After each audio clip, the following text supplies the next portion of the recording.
Love Hotel, which man did Ashley Darby end up with? Which man did Love Hotel and RHOP star Ashley Darby end up with after this exciting Bravo social experiment? She had 8 men vying for her love and attention while living it up in Mexico. Yet did she end up with any of them, and if so, who? Keep reading for more details. Which man did Ashley Darby end up with? Ashley Darby was on her search for love, so she teamed up with fellow housewives, Giselle Bryant, Shannon Storms-Beater, and Luan de Lesseps. They all headed to Mexico for Bravo's new reality series, Love Hotel. While on their adventure, Ashley and the ladies had 8 men to meet and discover if they were possible love interests. The men ranged from late 30s to early 60s, with Ashley being the youngest at 36. Whale, who hails from Rhode Island, was the main man closest to Ashley's age at 38. More so, he really adored her and felt she was the only lady he wanted to pursue. They had a great date, and he even popped back into her room to give Ashley a goodnight kiss. So did they end up together, or was it not meant to be?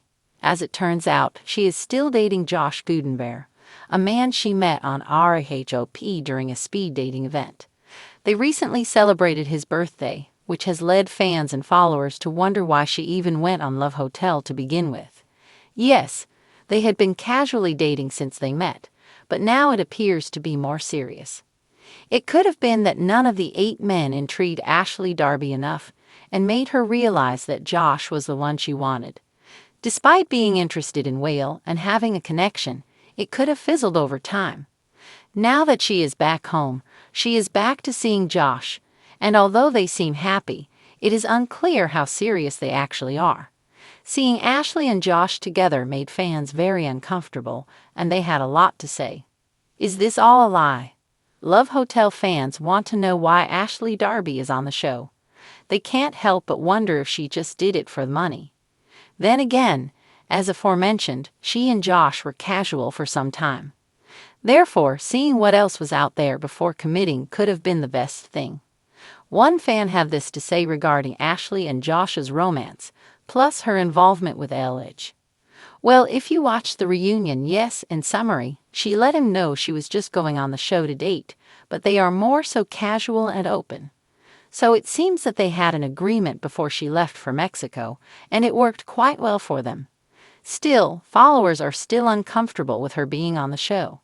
So she went on Love Hotel for a check. Got it. She did that dating show for an easy. All these dating shows are for easy content. We see pics of them together now that filming has started. Wasn't she just on a dating show? Guess it was fake. Viewers now feel no need to watch Love Hotel, and with good reason. They feel it is disingenuous and fake, but many reality shows have a produced element. The velvet curtains swayed gently in the humid breeze, casting crimson shadows across the marble floors of the Love Hotel. A former Art Deco mansion tucked in the hills of Tulum, it had been transformed into the ultimate playground for romance and secrets. Producers called it an emotional sanctuary. Contestants called it chaos. Ashley Darby arrived in stilettos and skepticism. Fresh from a messy divorce and a string of high-profile flings, she told the cameras she was here to explore connections. But everyone knew Ashley. She didn't walk into a room to explore. She came to conquer. 10 men checked in. Only one would check out with her heart. Room 1. The ex-footballer. Marcus the Machine Taylor. Muscles, tattoos, and a laugh that echoed like thunder. He cooked her breakfast in bed on day 2 and confessed he once cried watching The Notebook. Ashley was intrigued. But when he fell asleep during their hot stone couples massage, she began to suspect there was less to him than met the eye. Room 2. The tech millionaire. Eli. Quiet, brilliant, awkward. He built an app that could predict breakups based on emoji use. He sent her long, sincere love letters, handwritten on embossed paper. The viewers swooned. Ashley hesitated. "It's just too perfect," she whispered one night to the camera. Room 3. The bad boy DJ. Rio. Tattoos and tequila. He brought a speaker wherever he went and insisted on curating vibe playlists for every moment, including their first kiss. He was unpredictable. One night he serenaded her with a guitar under the moonlight. The next he vanished to flirt with the bartender. She loved the fire. She hated the smoke. Room 4. The Single Dad. James, with salt and pepper hair and a heart worn on his sleeve. His daughter was his world. He painted portraits of Ashley with charcoal and spoke of commitment like it was an art form. "I don't need chaos," he told her. "I need truth." That scared her more than anything. The show took on a surreal tone. Rose petals in the pool, fireworks over the jungle, producers whispering suggestions like, "Try crying here," or "Kiss him again, but slower." Ashley played along. She flirted, cried on cue, then broke the fourth wall with a wink. By week 3, only 4 men remained. The twist. Just when Ashley began leaning toward James, the single dad with soulful eyes, the producers dropped the bomb. A new man would be checking in. Room 5. Michael Darby. Yes, her ex-husband. He walked in with a smirk and a 3-piece linen suit, like this was the Real Housewives reunion instead of a dating show. "I came to win you back," he said. "The internet broke." Ashley broke a wine glass. "Michael, this isn't your game," she hissed in the hallway. "Everything's my game," he replied. Chaos erupted. Rio punched a wall. Eli started stress writing haikus. James quietly packed his sketchbooks. Only Marcus didn't react. He was too busy lifting weights in the garden. Michael, of course, dominated the next few episodes. He bought out the hotel bar for a private dinner with Ashley. He name-dropped their kids. He apologized, publicly, tearfully, suspiciously. The ratings soared. Ashley, torn between history and hope, spiraled. The producers leaned in. One final twist, a secret vote.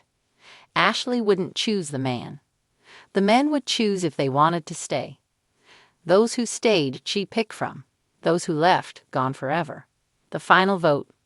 Marcus stayed. "I came to win. Period."